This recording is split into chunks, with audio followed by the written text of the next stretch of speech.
السلام عليكم ورحمة الله تعالى وبركاته. إلا عجبك الفيديو ما تنساش الضغط على زر الاشتراك واللايك. نبيلة منيب البرلمانية كتدخل على الخط وواقفة مع الشباب اليوم حنا وواقفة على مع مطالبنا اللي هي الصحة والتعليم. تبارك الله عليها، خرجت بتصريح قوي قوي قوي جدا. شاهد معي الفيديو. تشجيع التعليم الخاص، نفس الشيء بالنسبه للصحه. اليوم هاد الناس كيتكلموا على دوله اجتماعيه، كنلقاو بانه مع كل اسف كنلقاو بانه واحد الفوارق كتزيد كتسع، وانه هاد الدوله الاجتماعيه وهاد تشجيع الصحه الخصوصيه خدمات المصحات الخاصه، ما خدماتش المستشفيات العموميه اللي كتشوفوها اليوم في واحد الحاله مزريه.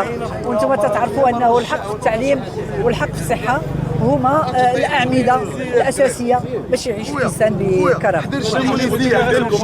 واحد اللي زياده استاذ الا كان ممكن كيفاش كتشوفوا هذا التفاعل مع الجينيوز وهذه الجينيراسيون الجديده المطالب ديالها، كيفاش كتفاعلوا مع السياسيين؟ واش كتشوفوا ان الاحزاب السياسيه تخلات على القضايا، تخلات على الادوار ديالها الحقيقيه، في ظل ان هاد الشباب ما لقاوش متنفس حقيقي وما لقاوش انهم من يقدروا يدخلوا يعني في الواجهه ديال الشباب الحزبيه وفي الاحزاب ككل؟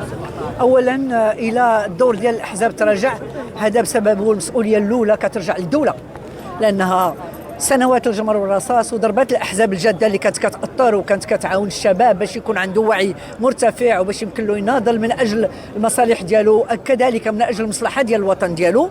اليوم بعد ما حرمنا الاحزاب الجاده من التمويل العمومي وكل شيء، كنقول لهم ما كتاثرش. وانتم واش كديروا؟ علاش هرستوا المدرسه العموميه؟ المدرسه العموميه كانت كتسمح للشباب كيجي من البوادي والجبال حتى هما تيكونوا مهندسين واطباء او تيكونوا في مستوى عالي. علاش خربتوا المدرسه العموميه؟ علاش خربتوا الصحه العموميه اللي ولا الانسان مريض وتيخجل يولج الباب ديال المستشفى لانه ما فيش الامكانيه باش يتداوى مزيان وما عندوش الامكانيه باش يوصل المستشفيات الاخرى اللي نتوما كتشجعوها كمستشفيات خاصه. اذا اليوم الشباب الذي ينتفض هذا شيء طبيعي، كل جيل والمطالب ديالو. مع كل اسف حنا كنلقاو جيل بعد جيل نفس المطالب.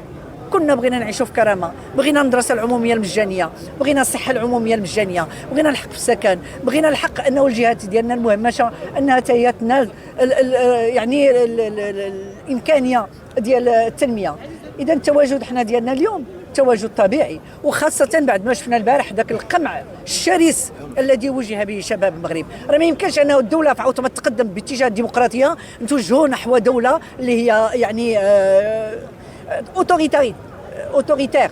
انا والو الجواب هو السليخ. لا ما كاينش سليخ، راه خصكم تكونوا قادرين تجاوبونا. بالفعل حنا عارفين بلادنا الامكانيات ديالها قليله، ولكن لا حربنا الفساد غادي يكون عندنا امكانيات.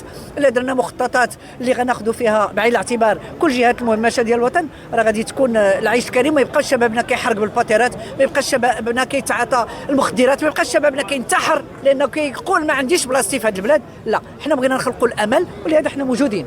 وكنقول لهاد الشباب انه جيل بعد جيل حنا يد وحده، وهذه بلادنا وعندنا الحق نطالبوا باش نعيشوا فيها بكرامه. هادشي اللي كاين.